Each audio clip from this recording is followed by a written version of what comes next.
Hello everyone, welcome back to my series of reading Harry Potter and the Philosopher's Stone.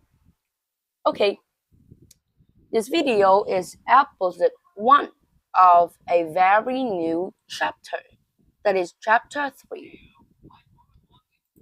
Okay, here we go. Chapter 3, The Letters from No One.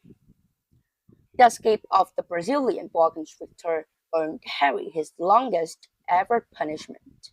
By the time he was allowed out of his cupboard again, the summer holidays had started, and Dudley had already broken his new cine camera, crashed his remote control aeroplane, and, first time on his racing bike, knocked down old Mrs. Fig as she crossed Privet Drive on her crutches. Harry was glad school was over, but there was no escaping Dudley's gang, who visited the house every single day.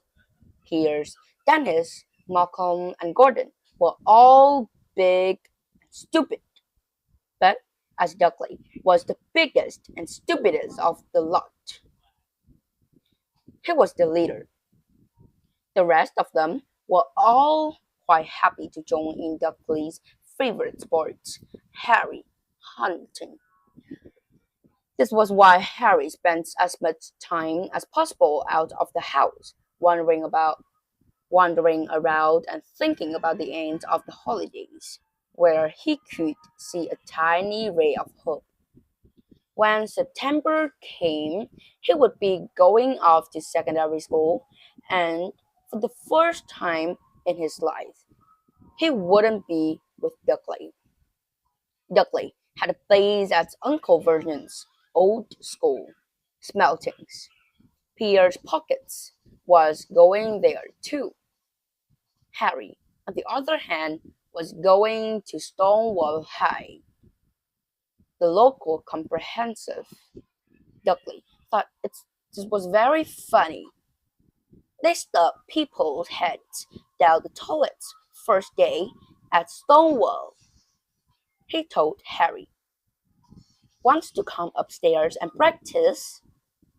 No thanks, said Harry. The poor toilets never had anything as horrible as your head down it. It might be sick. Then he ran, before Dudley could work out what he'd said. One day in July, Aunt Petunia took Dudley to London to buy his Melting's uniform, leaving Harry at Mrs. Fig's. Mrs. Fig wasn't as bad as usual. It's turned out she's broken her leg, tripping over one of her cats, and she didn't seem quite as fond of them as before. She let Harry watch television and gave him a bit of chocolate cake that tasted as though he'd had it for several years.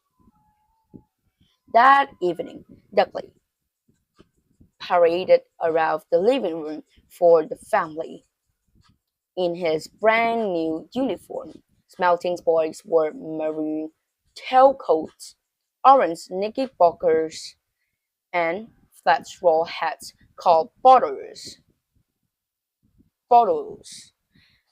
They also carried knobbly sticks, used for hit each other, while the teachers weren't looking. It was supposed to be good Janning for later life. Okay, and that is the end of today's episode. Thank you for listening.